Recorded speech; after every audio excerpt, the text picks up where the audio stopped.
Lista, bueno, pues entonces voy a comenzar con la presentación. Ashlen, Lu, Pashakatzin, el Gochin, Tigubuelatit, o no. Muchas gracias a todas y a todos que se encuentran aquí el día de hoy, Tlanchitanitatit. Les damos la más cordial bienvenida.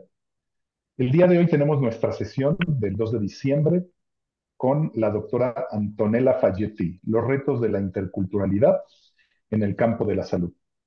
La doctora Antonella Fagetti es antropóloga por la UAP, doctorada en esta disciplina en la Escuela Nacional de Antropología e Historia.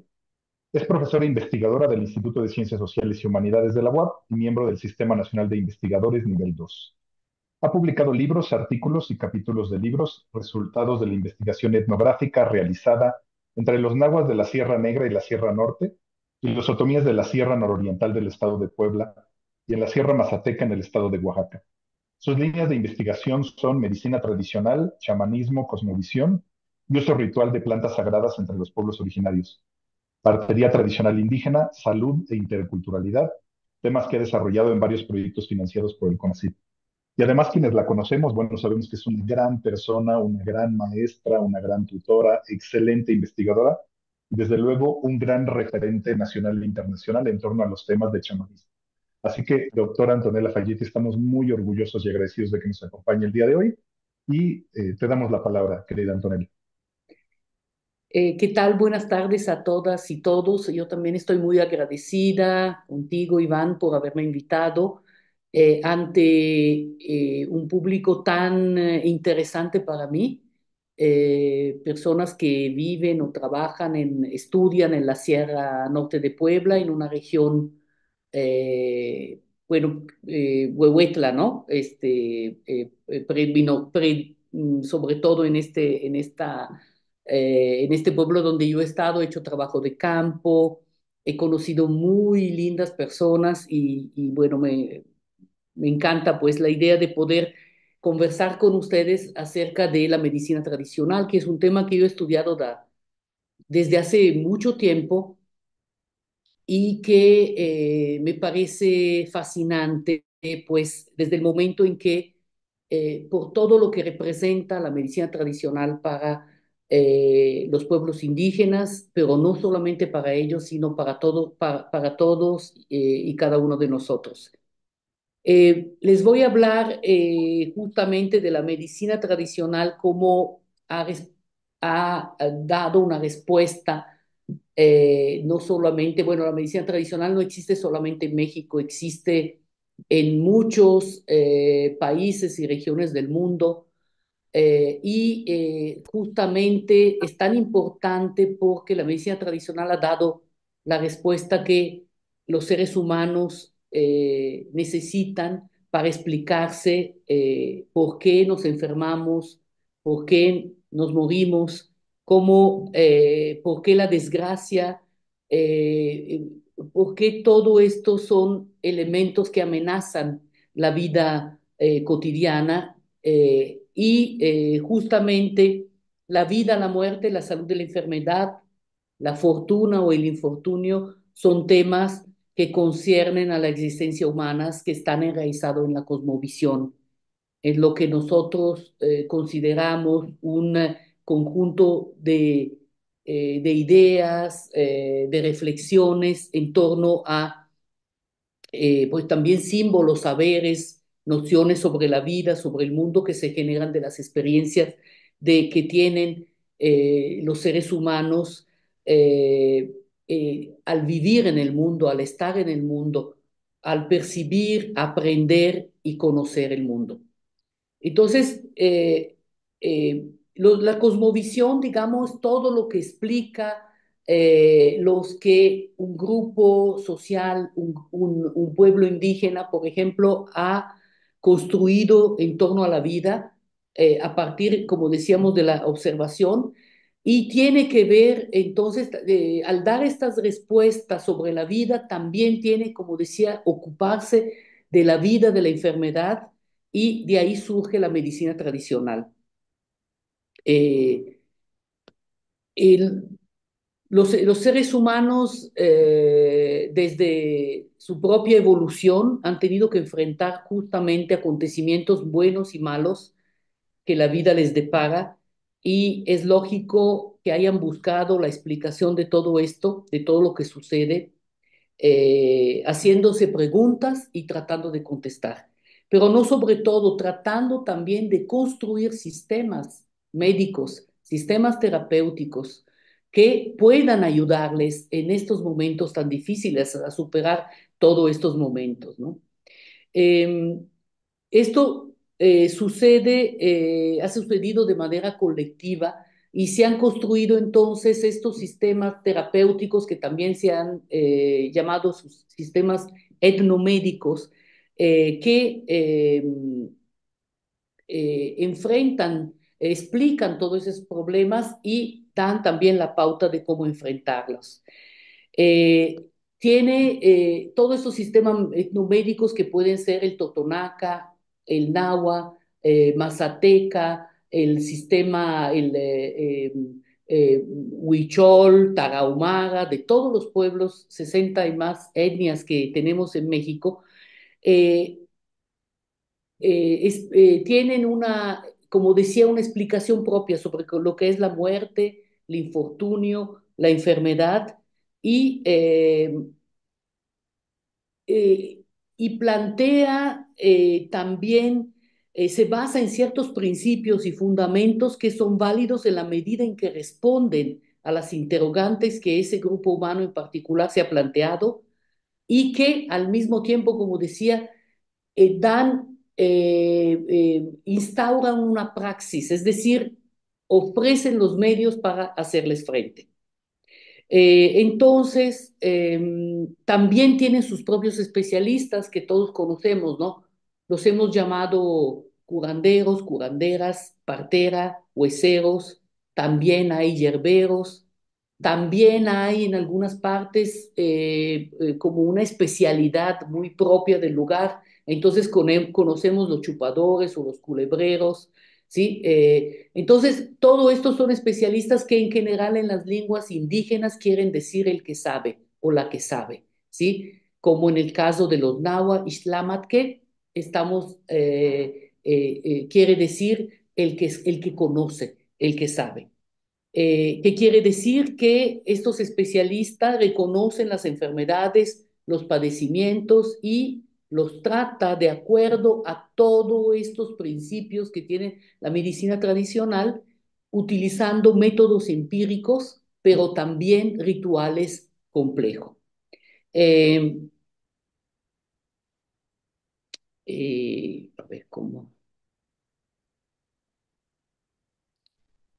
En Perfecto. esta tabla ya es de 1984, responde a una encuesta que hizo IMSS-Coplamar, que en ese entonces tenía muchas clínicas donde se atendía a la gente y donde trabajaban también los llamados médicos tradicionales. Y en esta encuesta arrojó estos resultados respecto a la demanda de atención, es decir, por qué la gente acudía al curandero, a la curandera, a la partera, y cuál era el padecimiento que en ese entonces, en ese momento sufrían. Bueno, y aquí están los porcentajes de frecuencia que tienen estos padecimientos que se registraron y vemos el mal de ojo, el empacho, el susto, el espanto, caída de mollera, disentería, aires, diarrea, torcedura, daño por brujería y anginas. Bueno, aquí están todos los padecimientos, digamos, que puede sufrir una población, pero los que están en rojo son los padecimientos que son propios de la medicina tradicional, que reconoce la medicina tradicional y que para curarlo tienen un conjunto de métodos y procedimientos que permiten restablecer la salud. Y bueno, aquí lo interesante es que no de estos padecimientos, algunos de que puse acá en esta diapositiva no están enunciados en los resultados de esa encuesta, eh, pero vamos a ver que estos yo los llamo padecimientos naturales, refiriéndome también a lo que dice, a cómo se refiere a ellos en general los curanderos porque, digamos, son consecuencia de haber tenido un accidente o por una caída, exceso de frío o calor, también por emociones como el enojo, la ira, la tristeza, porque por el exceso de calor o exceso de frío, haber estado también en contacto con una persona que tiene exceso de calor, por ejemplo, la tristeza, también todo esto puede remitir al mal funcionamiento de un órgano y también a la función a la circulación más bien de fluidos nocivos, ¿no? O el dolor en alguna parte del cuerpo. Entonces, bueno, alguno me imagino que todo lo conoce, la bilis y el latido. Aquí voy a enseñarles algunas fotografías. Por ejemplo, aquí está la curandera que está paladeando a esta niña que tiene la caída de mollera que se llama, es decir, a veces los niños se manejan con poco cuidado o les gusta luego a los padres subirlo, bajarlo, ¿no? O alguna caída, una desviación de la úvula que no permite el paso de la leche. Hay una deshidratación en el niño, la fontanela se sume y el niño está en grave riesgo, ¿no? Entonces, estas son las maniobras que se hacen, ¿no? Aquí hay también una partera que está chupando. Aquí, bueno, se untan con aceites especiales a los dedos de la niña porque en este caso se ponen a veces las uñas moradas. No me puedo detener mucho por el tiempo. Este es el agua, ¿no? Con el agua le chupa la fontanela para que suba de nuevo el nivel, ¿no? Ese nivel. Y bueno, aquí también pues creo que es el módulo de medicina tradicional de Huehuetla, de los cuales hablaré después. También esta partera está tratando a una niña de empacho, ¿sí? Se pone de cabeza, también se sacude. Ustedes saben que se pellizca después detrás, se pone pan puerco. Este es un masaje que se da por la bilis o latido, es decir, el latido del ombligo, que es fundamental para la energía que se distribuye en todo el cuerpo, se sale de su lugar, por ejemplo, por una caída, por un esfuerzo, se tiene que juntar la bilis en el ombligo, justamente, y se le ponen hierbas con alcohol para que se absorban las propiedades de la hierba por ese medio. Bueno, luego también los masajes son muy importantes. Esta es una linda partera de Oaxaca, pues, disculpen, de Cuetzalan, doña Micaela. ¿Sí? Entonces, bueno, estos son las enfermedades que yo clasifico como naturales, pero después vamos a otras que son mucho más difíciles de curar, que ponen en peligro la vida de las personas eh, que son, como dicen los curanderos, curanderas delicadas. Sí, yo llamo afecciones del espíritu porque la parte que resulta afectada de la persona es su principio vital, su espíritu o entidad anímica. Es decir, todos tenemos un principio vital que nos da vida, que sale definitivamente con la muerte, pero que puede también perderse por un susto, por ejemplo, y que por lo cual la energía de la persona, cuando el espíritu es afectado, disminuye y la persona, porque el espíritu es lo que da vida, lo que da movimiento, aliento, hace latir el corazón, calienta la sangre y toda la cuestión que tiene que ver con la vida. Esto no quiere decir que si mi espíritu está afectado, yo no tenga alguna manifestación corporal también de la enfermedad. Claro, puede haber muchas cosas que aparecen allí y que ahorita vamos a ver con más detenimiento. La cuestión es que una afección del espíritu, cuando el espíritu está vulnerado, todas las funciones vitales del organismo están en peligro. La persona está en peligro en cuanto a su integridad física y psíquica o mental y espiritual también. Todo esto, ¿por qué sucede? Porque hay un vínculo profundo del ser humano con los seres que habitan el mundo, por ejemplo.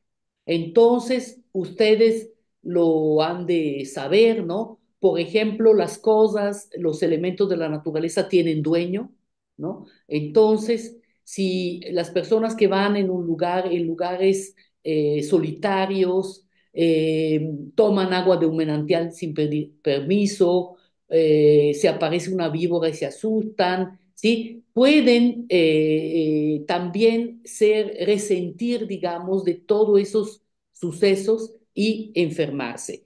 También tienen que ver con las relaciones que los seres humanos establecen entre sí. Yo creo que todos hemos hablado, hemos oído hablar del daño por brujería, de cómo la envidia, los problemas no resueltos a veces se dirimen a través de un daño, a través de la intervención de un brujo al cual se dirige la persona, ¿verdad? Que le pide que le haga daño a otra, ¿no? Entonces, todo esto también, el aire puede ser por el contagio del espíritu de un muerto, ¿no?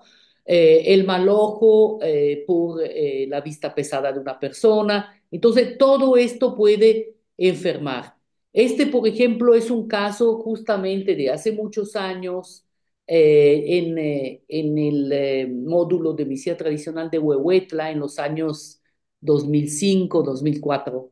No, sí, como 2000, o sea, hace 20 años, donde esta curandera justamente le está diciendo a la mamá de la niña que ella sufre mal de ojo por si tiene vómito y diarrea y porque tiene un ojo. Es decir, una persona con la vista fuerte la ha ojeado, no necesariamente como para hacerle daño, sino porque esa persona está cargada, tiene una energía de nacimiento y cuando algo le llama la atención, echa, como digamos que esa energía que resulta ser negativa para una criatura tan chiquita, pero también para los adultos, lo va a afectar, le va a producir vómito y diarrea. Obviamente, ahorita vemos también cómo se cura. Este es el caso de una muchacha que tenía sueños con un difunto, que era su tío, ¿no? Entonces se tiene que ir al panteón, él es su papá, es curandero, fue al panteón, rezó y con ese suéter que es de la muchacha, que aquí vemos cómo se pone, al final es que él recoge el espíritu del panteón, lanza un huevo hacia la dirección para que regrese el espíritu y recoge tierra y lleva a hacer la limpia a la muchacha. Bueno, esto es un caso de cómo un espíritu también se le puede meter a una persona y toda su energía va siendo, eh,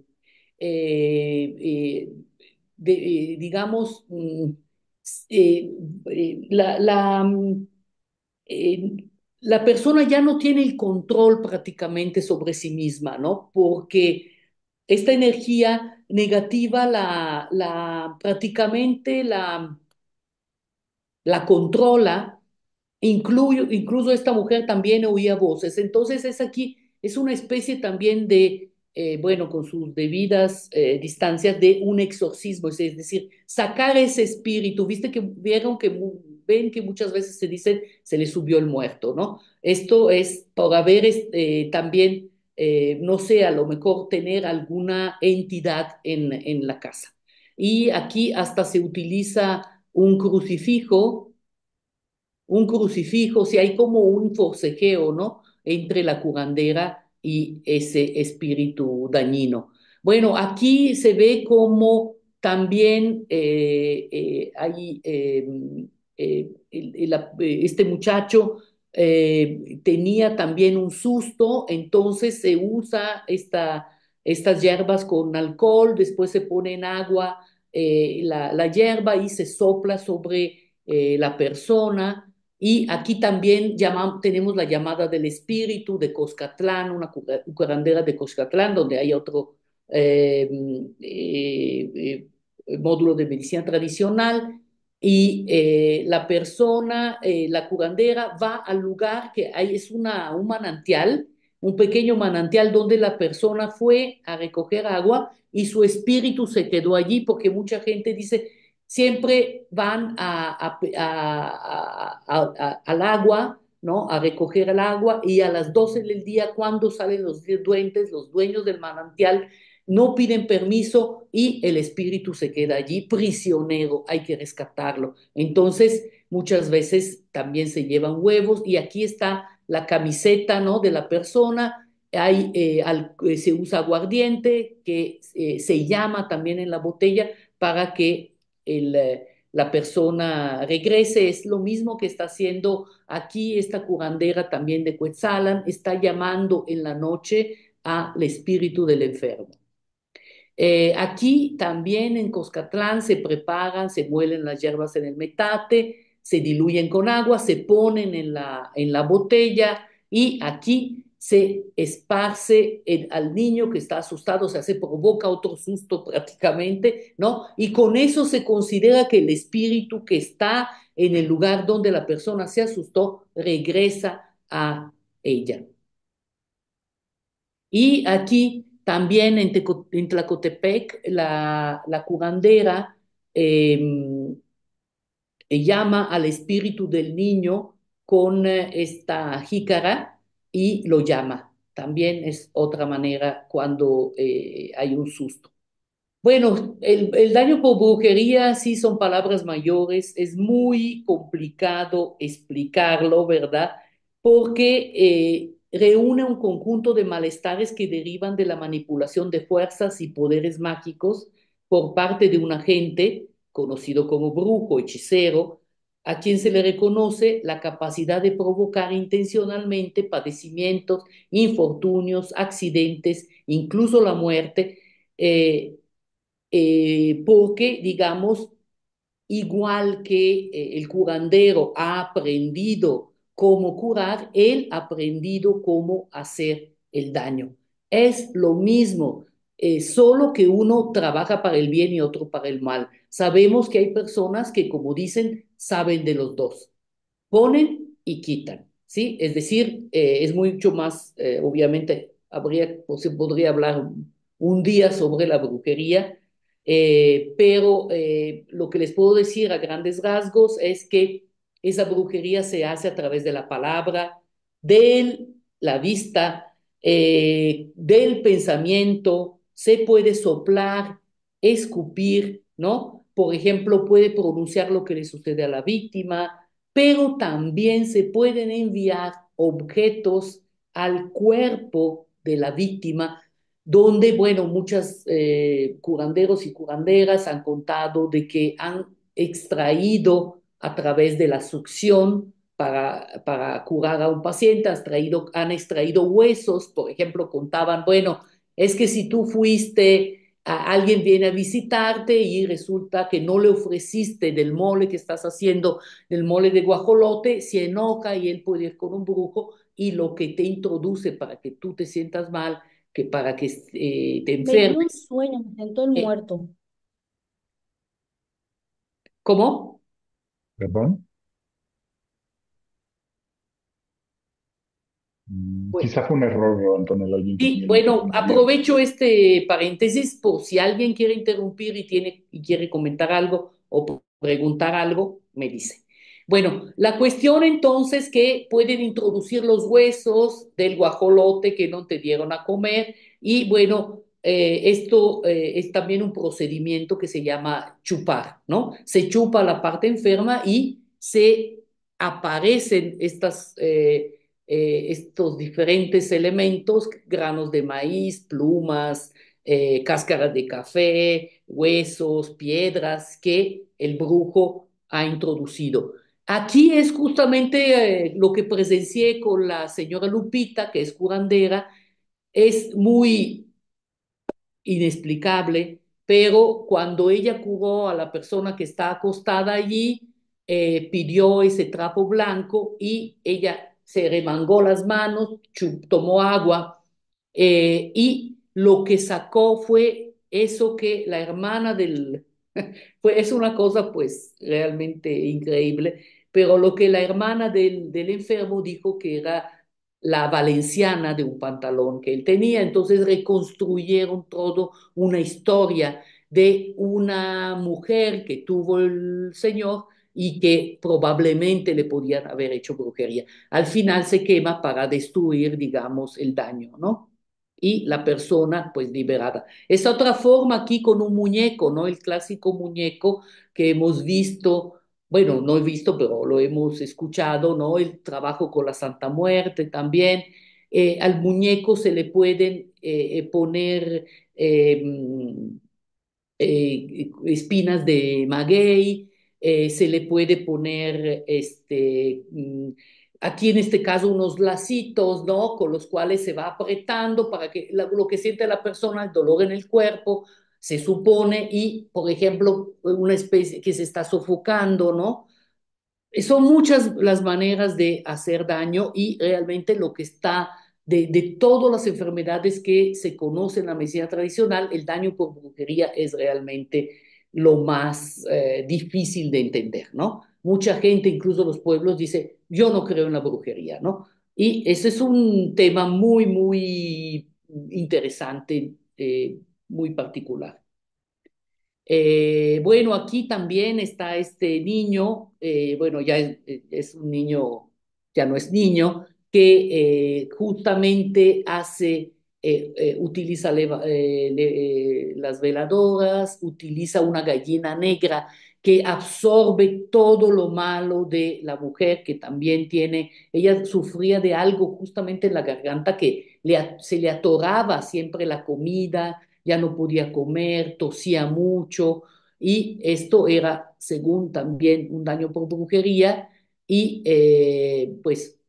se curó después, obviamente, de muchas limpias. Aquí también tenemos a, a don Mario, un curandero de Tlacotepec de Díaz, que él utiliza también los huevos, no solamente para limpiar a la persona y las flores de cempasúchil, para hacer una protección dentro de la casa para alejar a, a todo a todas las energías negativas.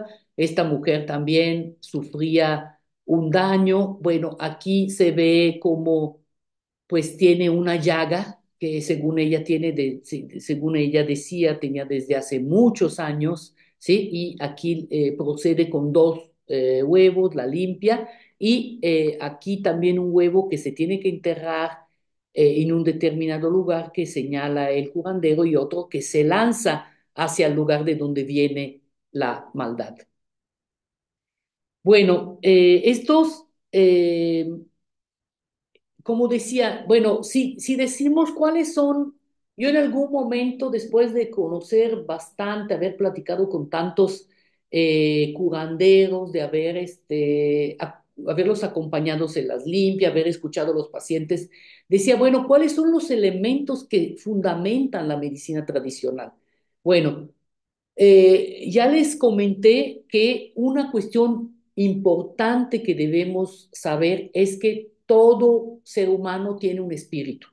Podemos llamarlo alma, pero en la lengua, en las lenguas indígenas hay uno o dos principios vitales. A veces uno está en el corazón, uno está en la sangre, uno es el que sale, uno es el que se queda, pero es una constante. Por ejemplo, yo conozco este vocablo listacna, no, lo creo que no lo digo bien, pero es para cómo los de totonacos designan este espíritu, pues. Y resulta que, como decir, este espíritu también también hay una energía vital que está en todo nuestro cuerpo y que se detecta justamente en las coyunturas donde late la sangre, ¿no? Y según los nahuas de Tlacotepec, donde yo he estado varios años trabajando, hay estos puntos energéticos que son fundamentales, que están desde arriba de la cabeza, la frente, aquí detrás de las orejas, en la garganta, el pecho, el ombligo, como les decía, dentro de los brazos, los pulsos, las rodillas y los tobillos. Bueno, eventualmente también estos de la nuca y de la espalda.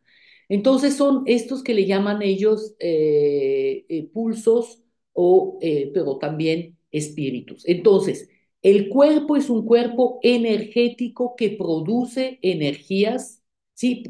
Necesita energía para vivir y es una energía también que tiene que ver con el calor corporal, es una energía que también puede dañar a los otros y igualmente es un cuerpo permeable, es decir, es un cuerpo abierto, justamente en sus coyunturas, donde puede entrar y salir estas energías, energías benéficas y energías maléficas. Benéficas porque si nos ponemos en estos puntos una hierba medicinal, por ejemplo, que ayuda al cuerpo, que le da energía o que lo limpia, ¿sí? Eso nos beneficia, pero también podemos recibir energías negativas de personas que están, por ejemplo, enojadas, ¿no? Y nosotros también podemos producir energías negativas al enojarnos, pero también podemos recibir energías que nos envían, como decían los agentes del mal, ¿no? Los brujos. Eh, entonces, podemos decir que hay, cuando hay una afectación del espíritu, quiere decir que nuestro espíritu está sometido a energías negativas que lo están afectando. Puede ser cuando hay un susto que se quedó prisionero del dueño del agua, por ejemplo, porque se asustó en un río, en un manantial, en una laguna o en una cueva, donde está el dueño de la cueva, el dueño de la tierra o en un bosque solitario. Es decir, todo esto afecta a nuestro espíritu y la energía y nuestra energía mengua. Todo esto se puede manifestar con diferentes síntomas. Podemos tener inapetencia, insomnio o dormir mucho o tener debilidad, tener desinterés por la vida, hasta tener problemas mentales serios, ¿no? Todo esto es lo que puede pasar a partir de estas enfermedades. Entonces, ¿quién cura estas enfermedades? ¿Quién se ocupa quién conoce esta enfermedad, sabe cómo curarla? Bueno, estos especialistas rituales que nombré, que se llaman curanderos y curanderas, ¿sí? Que reciben diferentes nombres: Maracame para los huicholes, Ixtlamatki para los nahuas, Macuchiná en Totonacos, si no recuerdo mal.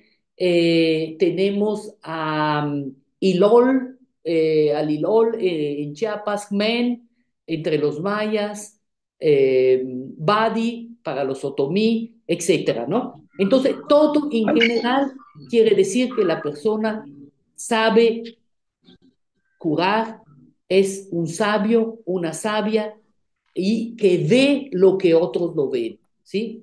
Entonces, en esto lo que hacen es que celebran rituales para que la persona recobre la salud. Estos rituales, como veíamos antes, pueden ser, si hay un susto, recuperar la entidad anímica de la persona que se ha perdido, ofrecer algo a cambio a quien la tiene prisionero, traerla de regreso. También lo que se hace comúnmente es, hay un principio básico que entonces si el cuerpo tiene energías negativas, hay que purificarlo. Hay que hacer una expurgación, hay que sacar todo lo malo, ¿sí? Para que regrese la energía positiva. Y esto se hace con el aire, con el mal de ojo, también con el daño por brujería, ¿no? Entonces, Estos, estos curanderos, curanderas, trabajan, cuando yo les preguntaba, bueno, ¿por qué usted sabe esto? ¿Sabe limpiar? ¿Por qué puede curar a las personas? Entonces, todos me contestaban porque tengo el don. Sí, esto es clarísimo. Eh, Todos remiten el origen de sus conocimientos y a algo que le fue concedido por alguna divinidad a través de los sueños, sobre todo no haber soñado que la Virgen, algún santo, pero también un hombre, una mujer, vestidos de manta, le dicen, tú vas a ser mi servidor en la tierra, tú tienes una misión, esta misión es curar a mis hijos, ¿no? Y muchos dicen, no, pues yo no quiero, pues gracias, pero no, yo no, no, pues resulta que si tú tienes ese don, lo tienes que hacer porque también te puedes enfermar o incluso morir si no lo aceptan. Entonces, eso es el don, la capacidad de curar, la capacidad de entender que tiene la persona. Y esto sucede a través de lo que sabemos que es un diagnóstico pronóstico, ¿no? Eh, eh, que el medio más común, más difundido que hemos visto, yo creo que todos han de haber visto hacer una limpia donde se usa uno o dos huevos.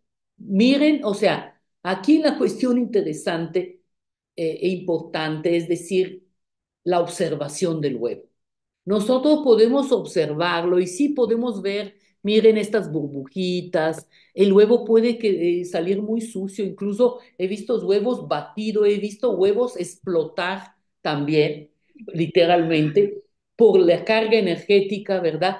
Pero más allá de lo que nosotros podemos ver, es evidente que gracias al don, estas personas pueden ver cosas que nosotros no podemos descifrar.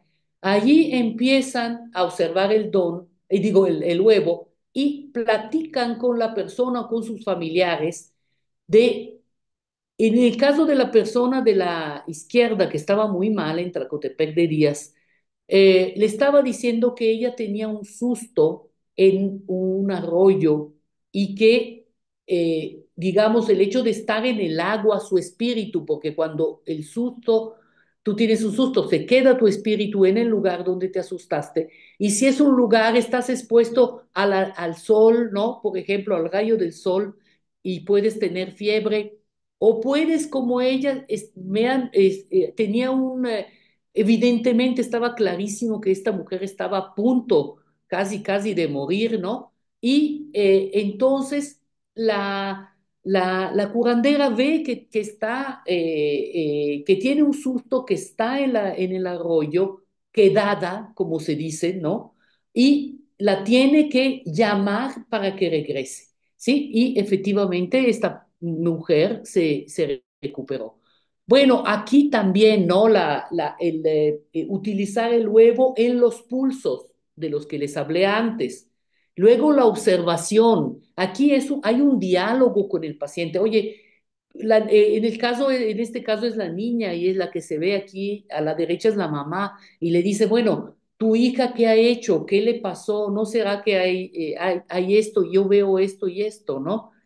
Bueno, aquí también una curandera de Cuetzala, ¿no? Está viendo el huevo y le está explicando a su paciente todo lo que está viendo, ¿sí? Y luego, bueno, también esta mujer no abre el huevo, sino que simplemente lo ve así. Y aquí también se puede hacer un diagnóstico sin que la persona esté presente. En ambos casos, ¿verdad? Lo que hacen es pasar el huevo sobre la prenda, aquí en este caso es de un bebé, y en el otro caso de un muchacho, ¿no? Que no pudo acudir, la madre en el módulo de medicina tradicional de Tlacotepec llevó estas prendas y a través de eso el curandero le dijo a la mamá que tenía el hijo. Esto no quiere decir que también se pueda curar siempre a distancia, en algunos casos sí.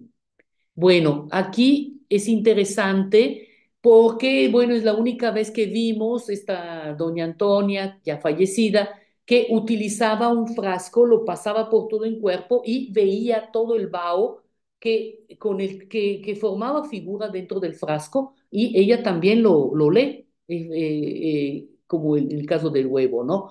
Bueno, aquí está un curandero otomí que puso un pedazo de comal en el sahumerio y lo está viendo con una lupa. Allí también está leyendo, así se dice, viendo, leyendo lo que tiene el paciente. Y aquí este otro curandero, perdón, está interpretando cómo unos cerillos, lanza esos cerillos en el agua y cómo los cerillos forman diferentes figuras. También la baraja española, que justamente trajeron a los españoles, pues hay toda una serie de figuras ahí que se interpretan a partir de la ubicación que tienen y el significado de cada figura. Aquí también esta mujer, que es la mamá del curandero niño, está viendo con estas personas, pues, la situación. La pregunta que ellos le hacen, ¿qué pasa con esto? Pues ahí está la respuesta. Es decir, es un procedimiento de diagnóstico, pero que tiene que ver con la adivinación, ¿sí? Se está adivinando, es un proceso de adivinación. Aquí tenemos el caso de los mazatecos que tienen al maíz y lo mismo, o sea, lo que se lee es cómo caen los maíces en la superficie, ¿sí? Cómo se disponen, si se quedan parados, si se salen del cuadro, si se juntan, todo eso da lugar a la interpretación.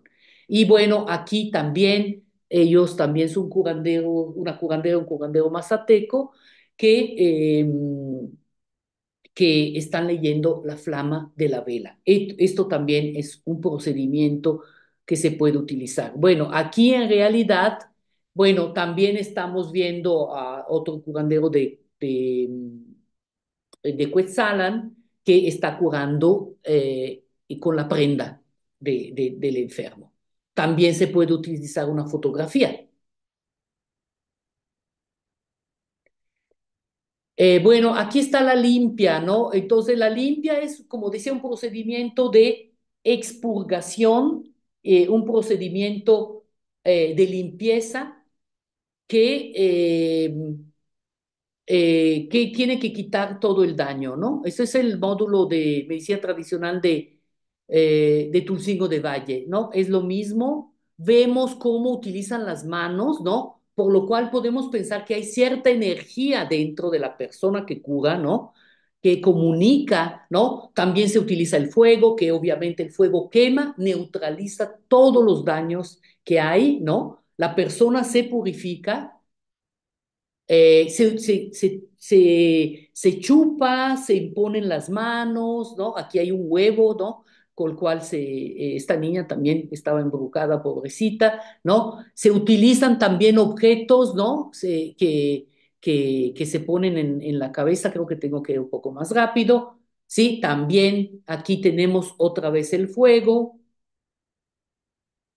se chupa, ¿sí? Esta curandera chupa de lejos, no utiliza el huevo, sino chupa a través de la mano, recoge las energías negativas que deposita con lo que escupe en un pedazo de papel. Bueno, aquí se ve cómo también se tienen que limpiar las casas porque todo tiene puede tener malas energías. Vivir en una casa que tiene alguna sombra de un difunto, se tiene que limpiar con chiles, piedra alumbre y todo se va quemando, pero también aquí hay muchos elementos, hierbas, canela, café, chile que se quema y ese humo tan fuerte del chile saca a todo, ¿no? También a los espíritus que no pueden estar allí. Purifica, ¿no? Bueno, también hay un elemento importante, ¿no? Que debemos tomar en cuenta es que las personas siempre me han dicho que ellos se concentran cuando trabajan a través de los rezos, ¿no? Y esa concentración podemos pensar que es una energía que ellos tienen, ¿no? Que incluso hemos llamado trance, ¿sí? Es decir, están en un nivel de conciencia diferente y se conectan con la persona, escuchan a sus auxiliares que le están diciendo, incluso en la lectura del huevo, en el proceso de diagnóstico. Muchos dicen, yo escucho voces, veo como si fuera una radiografía, veo como si fuera una televisión, oigo mis niñitos que me dicen, porque siempre a partir del don ellos adquirieron también ciertos auxiliares que los van a ayudar en el proceso de adivinación y curación. ¿Sí? Aquí está, bueno, esta curandera nahua de cerca de Tehuacán, que ella incorpora, ella trabaja con un trance de incorporación, recibe el espíritu de un curandero o de algún santo y no es ella entonces la que cura, la que habla, sino es este santo. Ella no recuerda nada después del trabajo, ¿no? Y bueno, este niño también, sí, de cerca de Puebla, de Tecali, también este niño cura con o curaba con huevos en un estado de concentración también. Bueno, esto lo dejo por el momento, no creo que dé tiempo y paso a otra cuestión que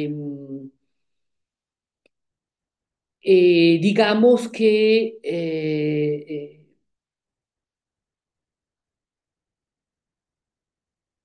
bueno, para decir que el ritual curativo que ejecuta el especialista ritual eh, sana al individuo en su totalidad, cuando sus funciones vitales están alteradas, cuando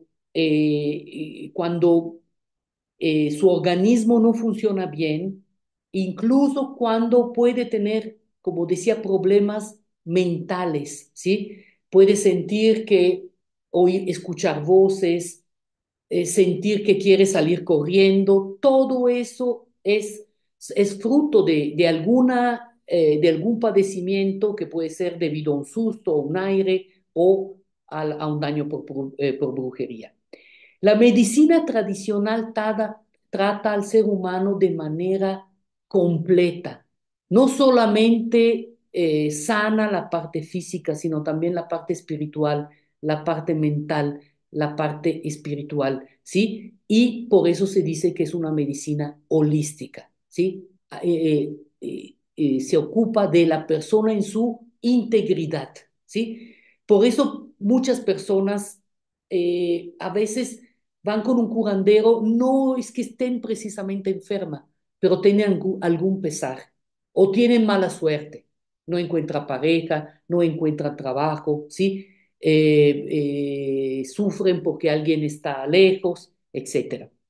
Eh,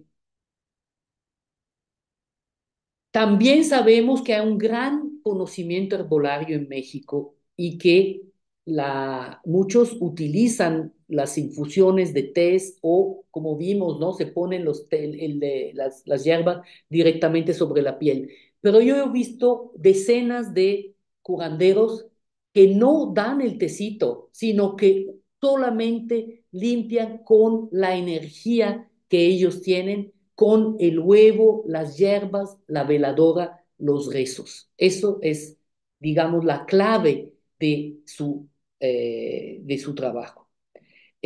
Bueno, la pregunta que surge es, bueno, ¿cómo puede ser que alguien adivine viendo un huevo que tiene la persona? Evidentemente, siempre, como les decía, hay una conversación y el curandero empieza a ver el huevo, le empieza a decir lo que ve a la persona y la persona le va contestando, le va diciendo y obviamente, pues casi siempre hay un acuerdo de que efectivamente eso le está sucediendo a la persona, aunque puede ser que la persona no se reconozca en eso, ¿no? Pero puede ser que la persona no recuerde un susto que tuvo, porque le puede decir, esto fue hace 20 años, bueno, ya no se acuerda, pero pues después de curarlo por el susto, la persona recupera la salud, ¿no? Bueno, entonces, no sabemos y también le preguntamos, bueno, ¿por qué entonces la gente se cura? Que si le pasan un huevo, le pegan con hierba, prenden fuego, le rezan. Evidentemente, metámonos en la mentalidad occidental de quienes no acostumbran a hacer esas cosas, de quienes no, nunca han visto a veces una limpia, ¿no? Nunca han puesto un pie en un pueblo indígena, ¿sí? Y metámonos en la cabeza también de médicos, enfermeras que no han sido educados y no han aprendido desde en su carrera todo esto.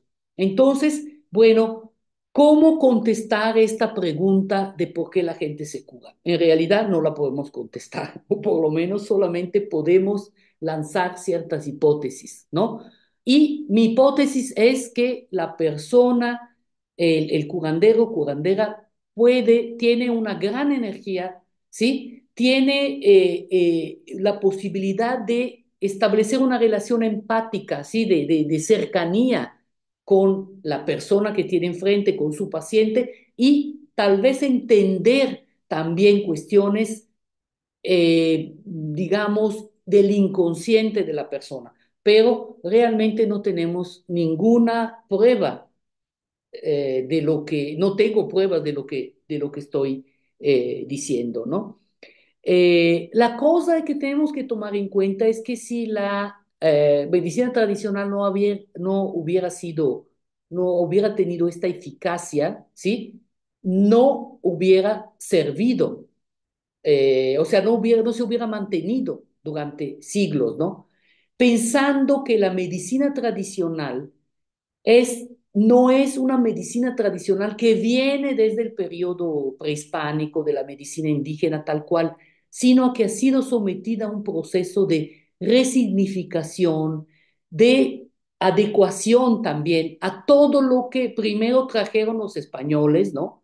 También los españoles que reprimieron tantos conocimientos que se tuvieron que ocultar o dejar de practicar, ¿no?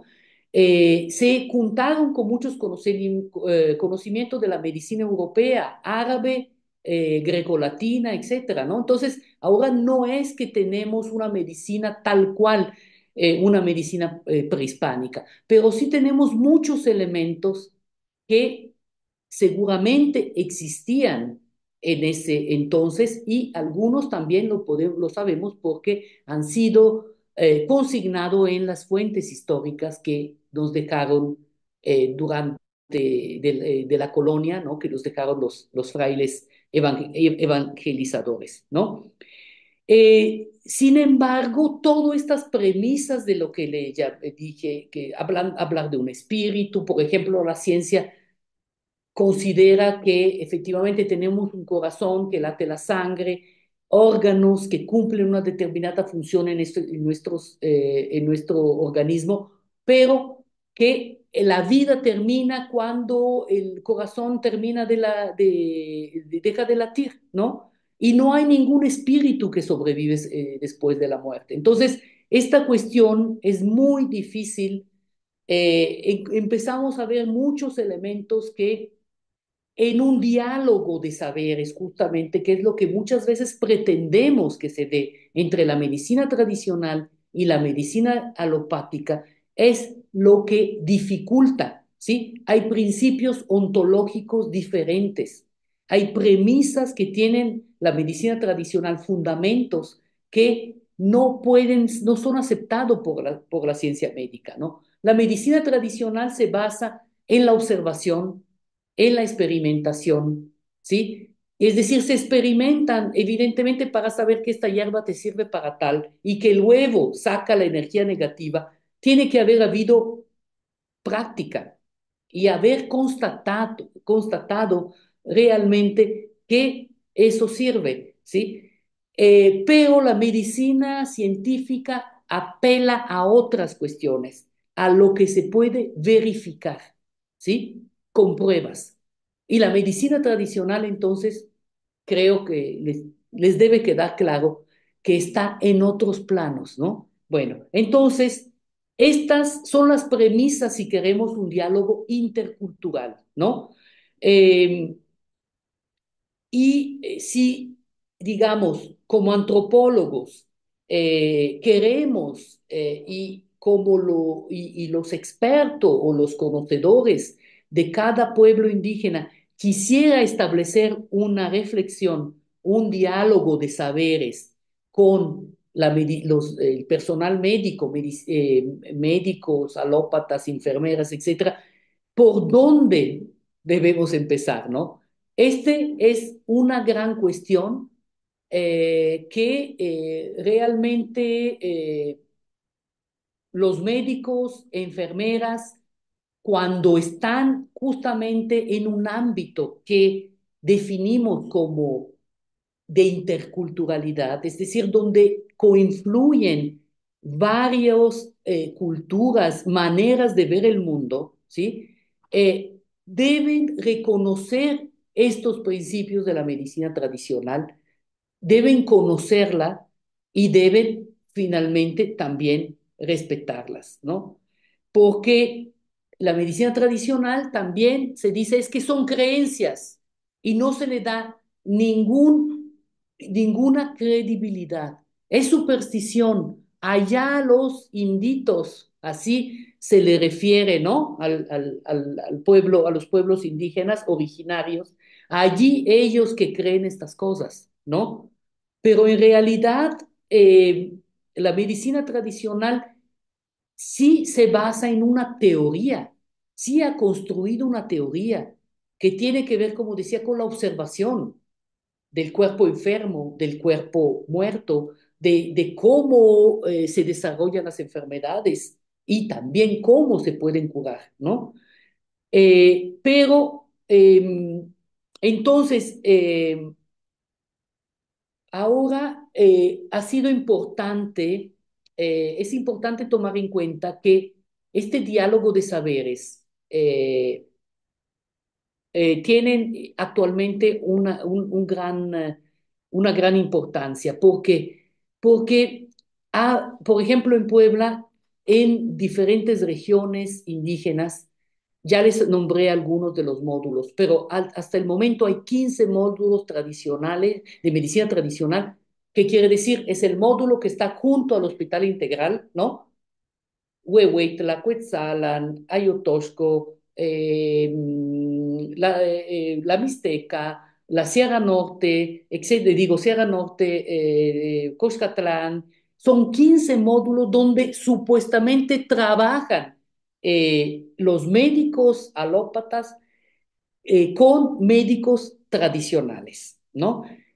Parteras también. Entonces, ¿cómo se puede establecer un diálogo? Primero que todo, en, digamos, en que debemos reconocer que se debería, se debería impartir una materia o varias materias de medicina intercultural, medicina tradicional, en los lugares donde se enseña medicina e enfermería, ¿no? Porque, pues, México es un país multicultural. No todos vivimos en ciudades y vamos siempre al médico alópata para que nos cure o acudimos a un hospital. Hay una gran población, una amplia población indígena y rural que practica la medicina tradicional. Entonces, y que evidentemente necesita también de la medicina alopática. Es evidente. La gente recurre a los médicos. No sabemos que el servicio es muy deficiente en los hospitales integrales, en los de la Secretaría de Salud, en las clínicas del IMSS, etcétera. ¿Sí? La gente busca la ayuda de un médico y busca también la ayuda de un curandero. La gente de los pueblos es sumamente vulnerable. ¿Por qué? Porque sufre estos padecimientos de los que les hablé. Puede tener un aire, pero también puede tener diabetes. Puede sufrir un daño por brujería en algún momento de su vida, pero también sufre hipertensión, ¿sí? Es decir, la situación, la salud de los pueblos originarios es un tema muy complejo que se tiene que abordar a través del diálogo intercultural, a través de la práctica de la interculturalidad, pero una práctica verdadera. ¿En qué consiste? Bueno, primero la enseñanza, que no llegue alguien a hacer servicio social a una clínica de un pueblo y no sepa ni siquiera de qué se enferma la gente, aparte de lo que él conoce, ¿sí? Que establezca también buenas relaciones con los especialistas rituales que trabajan allí, ¿sí? Y que eventualmente también se dé en estos lugares donde las personas que enfermas que tienen un problema acudan, decidan, me voy con el curandero o me voy con el médico y haya realmente una relación de mutuo reconocimiento, de respeto, ¿no? Entre todos. Bueno, eh, la interculturalidad, en realidad, bueno, estamos describiendo una situación, ¿no? Como decía, hay interculturalidad en un espacio, en un ámbito donde hay diferentes personas que tienen diferentes maneras de ver el mundo, tienen diferentes cosmovisión y tienen una cultura diferente, ¿sí? Esto no quiere decir que allí haya digamos, se haya establecido ciertas reglas para esa interculturalidad. Desgraciadamente no, aunque mucho se habla de las relaciones interculturales y dicen en el gobierno que la medicina tradicional a nivel gubernamental se maneja el parto intercultural o la atención intercultural, no quiere decir que la relación médico-paciente que viene de un pueblo originario sea una relación basada en el respeto, en la comprensión de parte del médico de lo que le pasa al paciente, ¿no? Siempre se menciona que cuando que alguien puede ir con el médico de su clínica y decir, bueno, es que anoche soñé que me correteaban, me asusté, me caí y por eso amanecí enferma. ¿Cómo se puede pensar que alguien que soña algo así se enferme, ¿no? Entonces, esa es la cuestión. O que se digan, es que el niño simplemente tiene una deshidratación y no se reconozca que esta deshidratación proviene de la caída de mollera, ¿no? Etcétera, etcétera. Por decir solamente algunos ejemplos, ¿no? Entonces, en realidad se necesita que superar lo que Carlos Zola llamó relaciones interculturales asimétricas, ¿sí? No son relaciones igualitarias entre iguales, ¿sí? ¿Por qué? Porque el personal médico y las enfermeras siempre tienen, la mayoría de las veces, tienen una actitud de superioridad. No ven al curandero, la curandera, la partera como alguien que sabe de lo suyo, ¿sí? Tienen dos ámbitos diferentes, ¿no? Efectivamente, conocimiento de diverso tipo, pero ambos se pueden complementar si hay una voluntad explícita, ¿no? De colaboración, o por lo menos de los médicos de entender realmente a sus pacientes, ¿sí? Entonces, no debe haber discriminación, no debe haber jerarquías, ¿no? Porque también cuando trabajan médicos alópatas y curanderos y curanderas, eh, que dicen, bueno, el curandero puede decir es que, bueno, puede haberse vuelto curandero de la noche a la mañana después de un sueño o después de varios sueños, haber aceptado el don, y de allí le vienen todos los rezos, todos, sabe cómo hacer una limpia, etcétera, etcétera, y realmente no ha estudiado. Y el médico siempre dice que la bata blanca que viste, el diploma que tiene, es porque ha estudiado 15 años, ha estudiado pues mucho tiempo, y se ha ganado un título y el curandero no tiene ningún título. ¿Sí? ¿Por qué? Porque no entiende los poderes, discúlpeme, pero sí las capacidades y facultades que tienen los curanderos, ¿no? Entonces, claro, eh, la interculturalidad debe fomentar la tolerancia, la participación en un ámbito, ya sea de los médicos, enfermera con sus pacientes indígenas o también con los curanderos, las curanderas y los, eh, eh, vaya, de entre todos, ¿no? Todos son actores sociales de la interculturalidad. Eh, Se puede poner en esto en medio la buena voluntad. Para mí, a mi manera de ver, lo principal es aprender a través de una enseñanza formal para el personal médico pero después tiene que venir comprensión, buena voluntad de hacer las cosas, ¿sí? Para poder tener un trato humano hacia la gente. Eh, Claro que hay que superar el etnocentrismo, ¿sí? Es decir, pensar que solamente la medicina tradicional, perdón, la medicina alópata cura, porque es una ciencia, porque tiene cientos de años de, de haber estudiado, de haber comprobado, ¿sí? Haber comprobado cada cosa que se descubrió, ¿no? Mientras que la medicina tradicional, y todo está escrito, ¿verdad? Mientras que la medicina tradicional se basa en la transmisión oral, en la oralidad, en el ver la práctica. Y además también de un conocimiento que viene, imagínense un médico cómo lo tomaría de los sueños, mientras se desgasta los ojos en una computadora, en un libro, el curandero puede decir es que lo soñé. ¿Por qué usas esa planta? Decía una curandera, bueno, porque soñé la Virgen que me dijo, en la mañana vas a caminar y vas a encontrar una planta, esa le vas a dar a tu paciente. Imagínense, evidentemente que abismo hay entre unos y otros, pero no hay más que lograr un acercamiento y una cooperación en base a la comprensión mutua. Bueno, ¿qué otra cosa?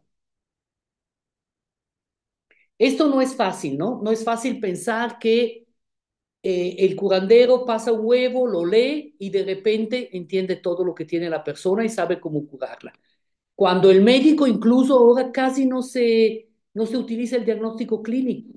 Se necesitan siempre análisis para saber si realmente una persona tiene lo que tiene, ¿no? Eh, ¿Cómo se puede aceptar, como dije, a alguien que no tiene título que simplemente es que mi abuelito curaba, es que mi mamá, mi papá, etcétera, etcétera?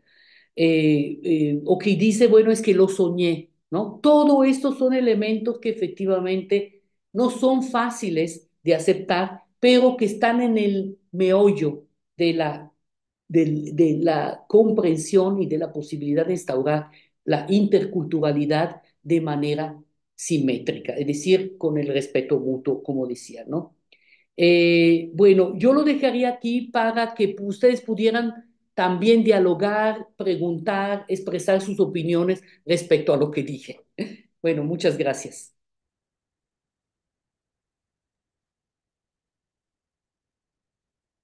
Gracias a ti, Antonella. Le agradecemos a la doctora Antonella por su gran conferencia en torno a estas temáticas de interculturalidad y salud, específicamente los retos de la interculturalidad en el campo de la salud. Y vamos a abrir este espacio para la ronda de preguntas, comentarios y dudas para los que se encuentran en vivo, aprovechando que tenemos aquí a a la doctora.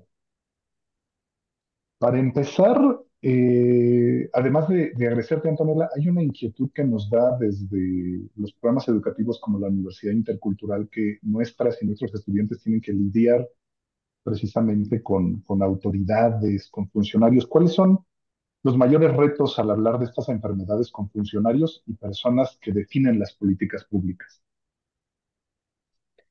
Bueno, es que es una pregunta muy difícil porque mira, realmente desde los años 70 la historia de la medicina tradicional se remonta hacia mucho tiempo, desde la colonia. El problema que la premisa, digamos, cómo ha evolucionado México como país en sus políticas respecto a lo que es la medicina científica, ¿no? Eh, Siempre se ha pensado que la medicina científica es superior a todo, que es la única que cura, ¿no? Con esa premisa se le enseña también a los médicos, ¿no? Que van a la universidad, a las enfermeras, aunque no todos son iguales, hay que decirlo, ¿no? Y con eso se forman, digamos, se construyen las políticas. ¿Qué sucede? Que desde los años 70 se ha empezado a estudiar la medicina tradicional. Entonces, hubo, por ejemplo, en los años 60 el INPLAN, el Instituto Nacional de las Plantas Medicinales, ¿no? Que fue una gran cosa, guiado por Sola y ahorita no recuerdo bien los nombres, el biólogo Martínez, Lozoya, ¿no?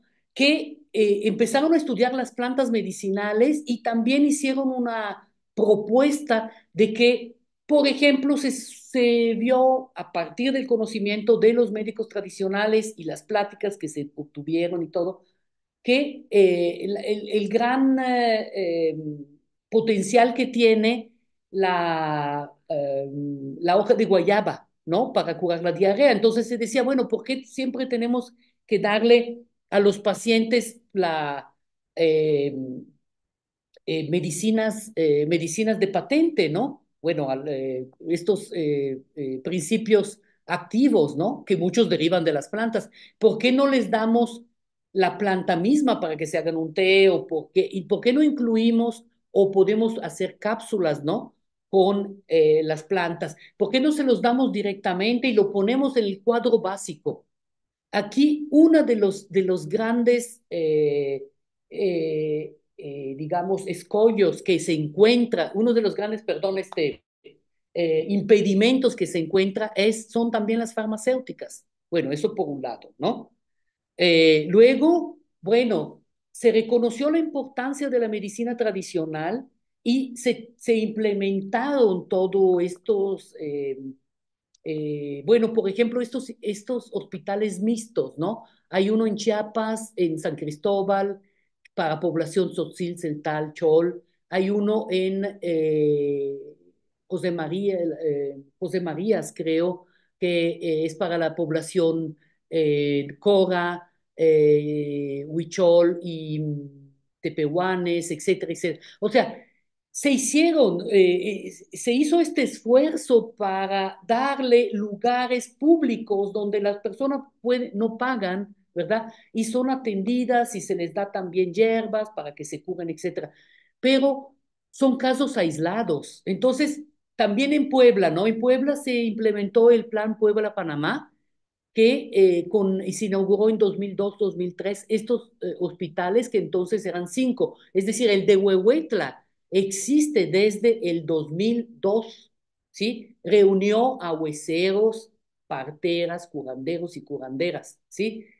Y son esfuerzos que se han hecho, pero no es suficiente. La UNAM tiene este curso de antropología médica, pero también últimamente se le han reducido las horas. ¿Sí? Entonces, no es suficiente no hay un verdadero reconocimiento a la medicina tradicional, son paliativos, son iniciativas esporádicas. De pronto se dijo, hay una subdirección de medicina tradicional dentro de la Secretaría de Salud, pero eh, no ha habido esa intervención que todos nos esperamos. Es decir, ¿cómo hacerlo? Tendría que haber un gran movimiento también tanto de quienes estudiamos la medicina tradicional como los usuarios de la medicina tradicional, para organizarse y pedir lo que los pueblos consideren, porque a lo mejor pues nosotros podemos pensar qué es lo mejor, pero pues los propios pueblos tienen que decirlo, ¿no? Yo pienso que en realidad no es fácil saber cómo intervenir en esto, ¿no? Creo que ni siquiera contesté tu pregunta, sino, Bueno, pero sí, sí das luces de la evidencia de lo que hay, así que no, yo agradezco. Tenemos más preguntas. Adelante.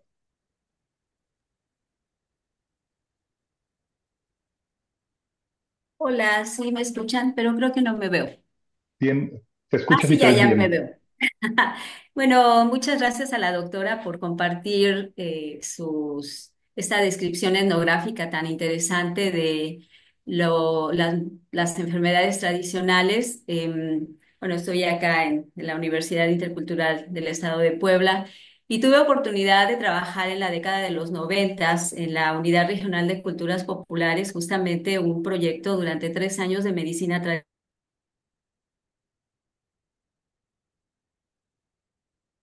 Y comentaba yo con algunas personas que la medicina tradicional en culturas populares nos causaba como un dolor de cabeza porque veíamos que no podía trascender de ciertas acciones paliativas, como usted comentó.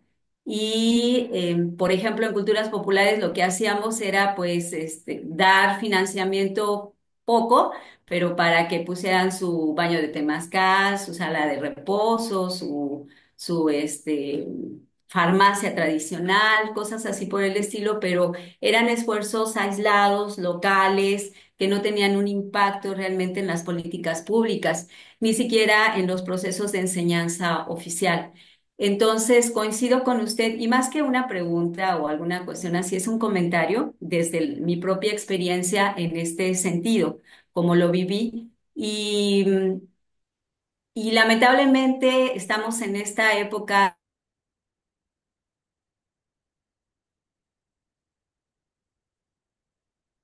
de respeto hacia los conocimientos y hacia las prácticas, hacia los saberes.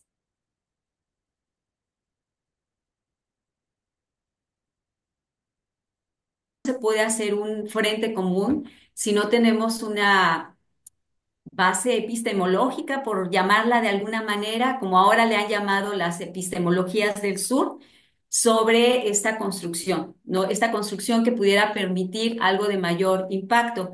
Y bueno, ya para terminar, bueno, que le han llamado incluso la decolonialidad, ¿no? Primero tenemos nosotros que ser decoloniales para incluso quienes estamos en las universidades interculturales como para poder empezar esa situación de frente común y realmente incidir en las políticas.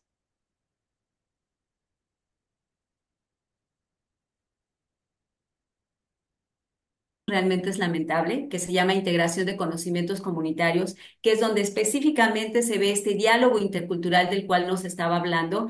Y es ahí donde tenemos que empezar desde esa perspectiva de la decolonialidad. Y entonces, por ejemplo, cuando vemos estos temas de respeto, yo lo que hago es hacer una comparación en ese diálogo de respeto entre que esto que han llamado ciencias de lo concreto, ciencia popular, ciencia tradicional o cómo se llama con la ciencia y si hay alguna coincidencia. Y creo que sí, que es ahí donde deberíamos de seguir construyendo en el sentido de como precisamente son parámetros distintos, pero sí puede haber una confluencia, porque de repente en los debates que he tenido con los estudiantes podemos decir, es que sí hay especialistas, es que sí hay teoría, no escrita por ellos, pero sí hay teoría. Y sí hay pues toda una práctica y todo un método para poder desarrollar estas ciencias. Y es como a unas de las primeras aproximaciones que hemos llegado. Entonces, esto es más bien lo que quería compartir con ustedes y gracias por escucharme y gracias por su exposición. no, justamente has dicho cosas muy interesantes y ahí está la cuestión, o sea, que haya más personas que estudien la medicina tradicional, incluso desde los propios pueblos originarios, que pueden entender mucho mejor la cosmovisión a partir también de la lengua, eh, y que se multipliquen todo esto, digamos, todos estos conocimientos y que sobre todo se exija, ¿sí? Como se han exigido muchas cosas. Yo siento que el problema de la medicina tradicional es que efectivamente tiene demasiado, eh, hay demasiado prejuicio hacia la medicina tradicional, porque como se enfrenta con la medicina hegemónica, justamente como lo llama Meléndez, ¿no? Es la medicina hegemónica que no quiere que nada se interponga, ¿no? Prevalecen otras decisiones en las políticas públicas, justamente. Y también lo que decían tanto tú como bueno, Iván, y en la pregunta, el problema que hemos ido perdiendo espacio, a mi manera de ver, porque mire, primero estaba el Instituto Nacional Indigenista que tenía esta política, estas políticas hacia los pueblos indígenas, que era así la cultura, que veía la artesanía y la medicina tradicional, y que valoraba la medicina tradicional porque ellos se ocupaban de toda la cultura, de todos los conocimientos de la... y fue el grande impulso que se dio a partir de los años 80, ¿no?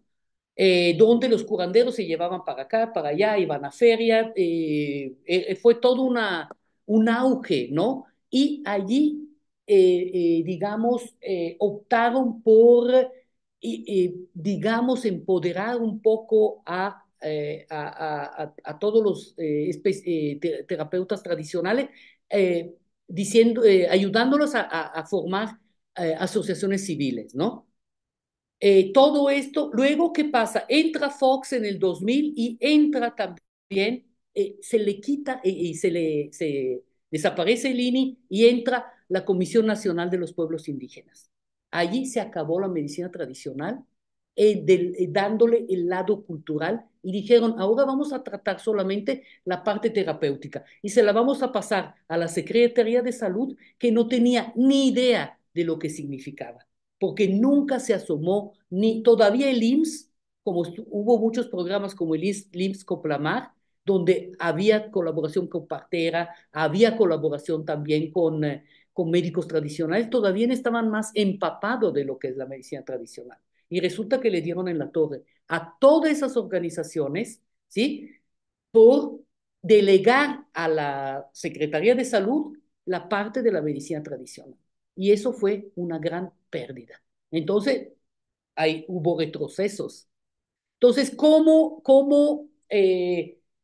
lidiar con todo esto? Pues estudiando justamente a fondo todas estas cuestiones y lo que yo precisamente porque hablo de principios y fundamentos de la medicina tradicional, porque hay que entender cuál es la lógica a nivel teórico, no a nivel de que, ¿sí? Y darle mucha importancia, ¿sí? Que ahorita se le está dando mucho más porque hay todo un auge también de pensar cómo hay ciertos conocimientos que se transmiten de manera oral, que vienen a través de los sueños, que vienen a través de las plantas sagradas, que son las plantas enteogénicas, las plantas psicoactivas. También hay todo una discusión ahora sobre su uso, ¿no? Es muy amplio el tema. Yo no, la segunda parte es justamente meterse también con toda la cuestión de la decolonialidad y partir también de los planteamientos, pues, por ejemplo, de Sousa Santos para poder ver la validez que tiene a nivel epistemológico la medicina tradicional, pero esto tendría que ser en otro momento, porque sí me interesaba hacerle ver, aunque ustedes probablemente están muy familiarizados, cómo trabajan los médicos tradicionales, ¿no? Y bueno, es otro tema de las parteras que a ellas les fue mucho peor, ¿no? Desgraciadamente. Es decir, ha habido un epistemicidio en ese sentido de todos los conocimientos de las parteras que se están perdiendo, ¿no? Delegando únicamente al personal médico o reconociendo que únicamente ellos son los especialistas que pueden atender los partos. Ese es el problema. Pero efectivamente son temas muy amplios, ¿no? Gracias, Antonella, y gracias también a su participación a la doctora Tonantzin.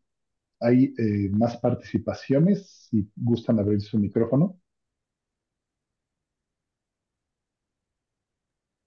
Hola, buenas tardes. ¿Me pueden escuchar? Sí, se escucha bien, adelante. Gracias. Doctor, en un curso, me parece que de junio, julio, también dentro de la Universidad Intercultural se retomó el tema de la medicina tradicional. Y en ese momento, algunos doctores ya con algunos años acá en la universidad hablaron acerca de algunas plantas medicinales. Y en ella se tomó el tema de la ayahuasca, por ejemplo, y de algunas otras medicinas que provocan a algunos otros síntomas como la ayahuasca, los hongos, pero que al final también sirven. En esta región a donde pues la doctora ha realizado investigaciones. Ah, se cortó, disculpa, Erika.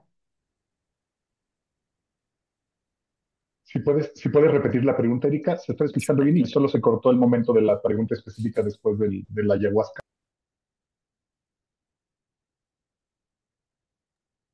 Sí, perdón, es que se pierde un poco el audio.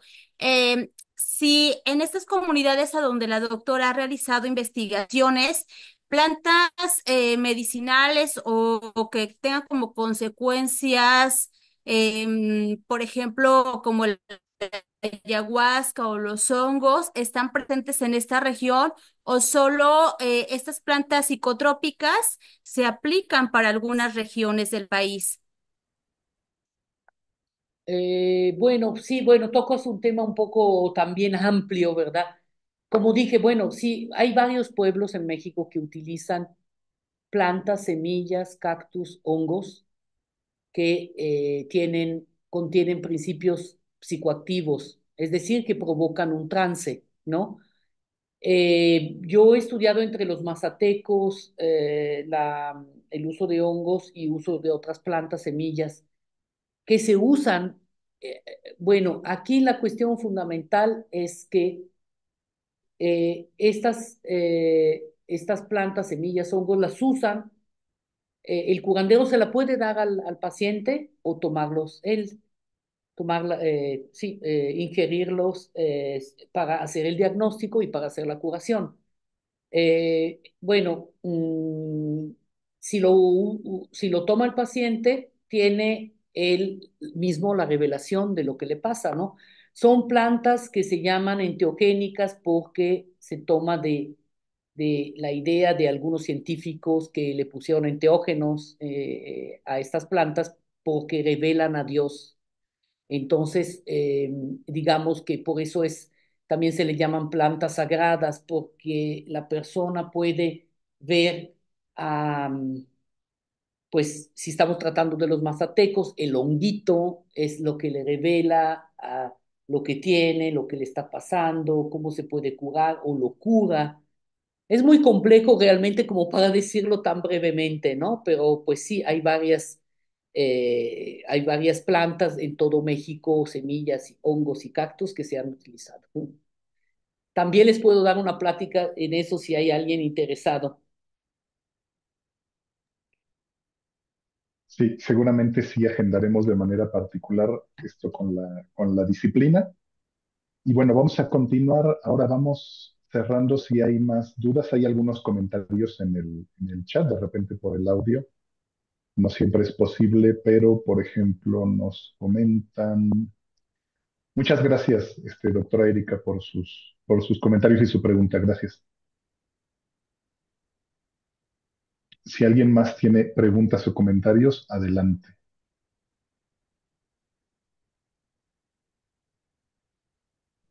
Menciona Óscar Pérez García, dice, es un tema de poder. El poder político y el poder económico están por encima del poder social en temas de salud.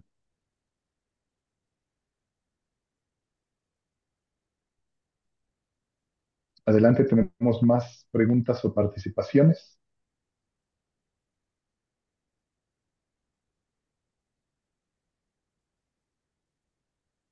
Acá tengo una duda más, a la doctora Antonella.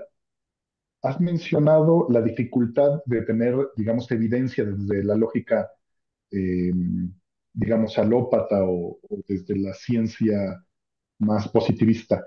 Pero recuerdo alguna vez dos perspectivas en las que se encontraba usted indagando, una sobre algún tipo de medición cerebral para la reacción de curanderos que en algún equipo multidisciplinario y alguna otra, estos trabajos de estados alterados de conciencia.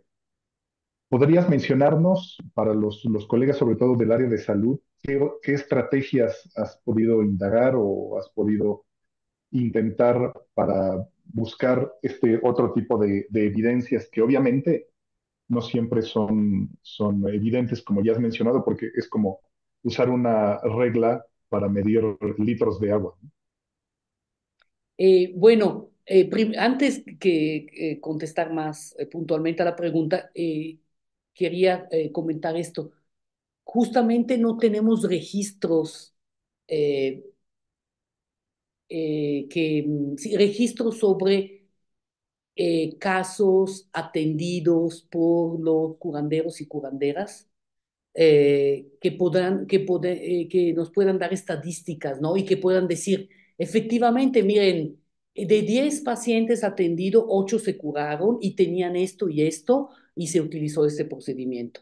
No es como un hospital que se apunta, ¿no? Y se dice tal cosa y que hay LINEG y todo lo que podamos ver, ¿no? Encontrar en de estos registros. Los únicos que podrían darnos luz son la Secretaría de Salud del Estado de Puebla respecto a todo lo que se hace en los módulos de medicina tradicional y por mucho que de repente yo comentaba cosas, a ver si, solamente en una ocasión escuché la coordinadora que dijo que en el año había más de 60,000 casos atendidos en los módulos. Y ahorita ha de haber mucho más. Quiere decir que la gente sí va a los módulos. Bien, de que se curan, o sea, por qué van, no sabemos. Bueno, entonces, no hay registros que puedan comprobar la eficacia de la medicina tradicional frente a la medicina alópata. Sabemos que tiene que haber un montón, porque hay mucha gente que nunca va a un médico y que, pues obviamente sí se enferma y se tiene que atender. Bueno, por otro lado, entonces, bueno, si la pregunta es, ¿por qué se cura la gente? ¿Cómo vamos a saber por qué se cura la gente? Y yo, como hipótesis, y bueno, no es que yo sea la única que la tenga, pero se ha pensado en que efectivamente el curandero, curandera, que empieza teniendo todos estos sueños, que a nivel mental, según ve cosas que otros no ven, que oye voces, que ve que sabe lo que le pasó a una persona, porque eso lo hemos experimentado muchos, ¿no? Hemos ido con un curandero y te dice cosas y uno dice, ay, ¿por qué supo de eso si no se lo he contado a nadie? ¿No? Entonces, hay probablemente una conexión entre, como decía, entre el paciente y el terapeuta. Nosotros, y bueno, con un estudiante, eso es lo que te refieres, bueno, hubo un estudiante de antropología física de la Escuela Nacional de Antropología e Historia que me propuso a mí y a un psicólogo y neurocientífico de la UAM de dirigirle una tesis donde él tenía la idea de conectar a alguien, algún curandero, ponerle todo digamos, hacer un electroencefalograma para registrar toda la actividad cerebral, ¿no? Mientras trabajaba. Bueno, era una idea que yo ya tenía y me pareció interesante porque pienso que también en el diálogo con la ciencia podemos utilizar sus mismos instrumentos para poder también comprobar cosas, ¿no? ¿Sí? Entonces, bueno, esa es una manera, me pareció, siempre me llamó la atención, porque se han hecho estudios mucho con los meditadores, con quienes meditan, ¿no? Y las conclusiones de este muchacho, yo invité a mi amiga Lupita, que es la que aparece mucho en las fotos, Y ella, siempre dispuesta a todo, efectivamente la llevamos a la UAM, le pusieron todos los electrodos en la cabeza y todo, y el análisis que hizo este estudiante, respaldado por todo el equipo de la UAM, fue que la actividad cerebral de la señora Lupita se parecía a la de los meditadores, es decir, con una frecuencia alta de ondas cerebrales gamma que, no, que indicaba que hay, bueno, se registró mientras se la limpia, mientras leía las cartas, mientras también canalizó un difunto, ¿no?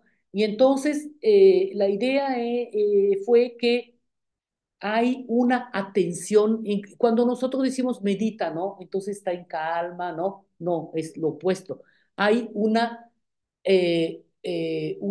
actividad sostenida de nuestro cerebro, ¿no? Y esa es la actividad parecida a los de los meditadores de un curandero. El problema que es que lo hicimos solamente con una persona y no sabemos bien todavía qué resultado pueda tener. Luego repetimos con otros, pero salieron algunos problemas con el registro, entonces no sabemos qué tanto podemos salvar. Pero bueno, ese es un camino que algunos dicen que no hay que hacer eso, que no hay que meterse con la ciencia, ¿no? Para hablar de la validez de la medicina tradicional, pero a mí me parece muy interesante saber qué pasa en la cabeza de estas personas que podemos hablar de poderes mágicos, pero ¿qué son estos poderes mágicos? Pues quién sabe. Qué interesante, sorprendente esto que nos describes ahora. Tengo comentarios más y vamos a cerrar con esta pregunta. Primero menciona Izcaxóchitl. Esto de minimizar el conocimiento de las parteras también tiene que ver con las políticas de población a nivel mundial. Nos dice Iridiana García Velázquez. Buena tarde, felicitarla por su trabajo. Me gustaría saber si podemos tener acceso a sus escritos o dónde podemos consultarlos. Lo comento porque en enfermería tenemos a estudiantes que están desarrollando sus trabajos de investigación para sus tesis en los temas que nos ha compartido hoy. Y por último, una pregunta de Israel Castañeda Villegas. ¿Cómo pueden las prácticas de las parteras tradicionales influir en la forma en que las nuevas generaciones abordan la salud y la atención médica? Bueno, primero contesto bueno, gracias Iridiana. Eh, Tengo una página en academia, tengo entendido que tengo dos, no sé si ya saben que yo no entiendo bien cómo son estas cosas y resulta que tengo uno de la UAP, pero que hay otra como investigador independiente donde está todo, ¿no? Está también un libro que, si están interesados, que hice, Síndrome de Filiación Cultural, lo publiqué en 2004 y es esta investigación que hice en los 5 módulos de medicina tradicional, entre ellos el de Huehuetla.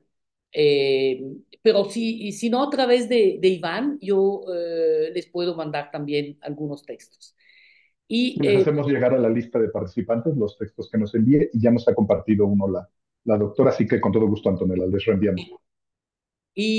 bueno, respecto a las parteras, bueno, la pregunta, eh, eh, pero, o sea, la pregunta no la entendí muy bien, porque me parece, bueno, podré contestar de manera general, retomando también un comentario que se hizo en el chat, que efectivamente toda la política de las parteras también depende, ha derivado de políticas internacionales, ¿no?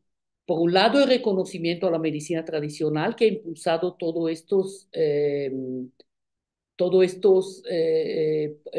políticas de inclusión, entre comillas, ¿no? De la medicina tradicional, pero con las parteras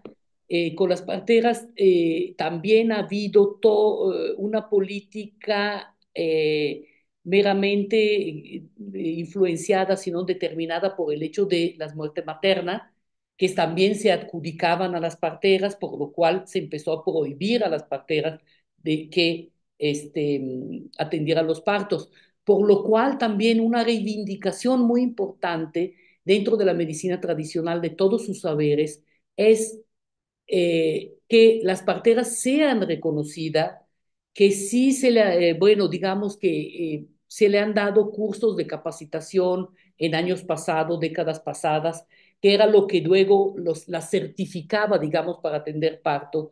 Bueno, esa política podría ser revisada porque me parece que a lo mejor ya se abandonó y simplemente estamos ahora en el plano de que las parteras, nada, solamente pueden trabajar las parteras aisladas que no corren peligro, digamos, porque las que están cerca a las clínicas y a los hospitales, de repente si un médico se entera que la partera, que una mujer parió con una, o está yendo a controles, bueno, le va a decir claramente que el parto lo tiene que tener en el hospital o en la clínica y, eh, y a las parteras también se le dice que si le pasa algo a la mujer, si muere o algo, ellos se van a la cárcel.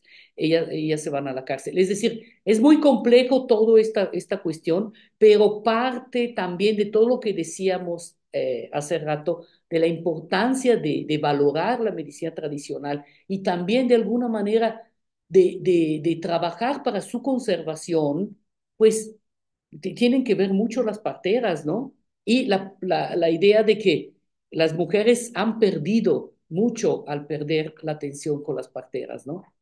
De todo lo que pasa con los hospitales. Hay muchísimas anécdotas, hay muchísimas historias en torno a la partera realmente muy eh, lamentables, ¿no? De lo que está pasando. Bueno, no creo haber contestado bien tu pregunta, pero pues podemos también en algún momento hablar de esto. Perfecto. Al contrario, estamos muy agradecidas y agradecidos con su participación. Damos las gracias a la doctora Antonella Falletti por su conferencia Los retos de la interculturalidad en el campo de la salud.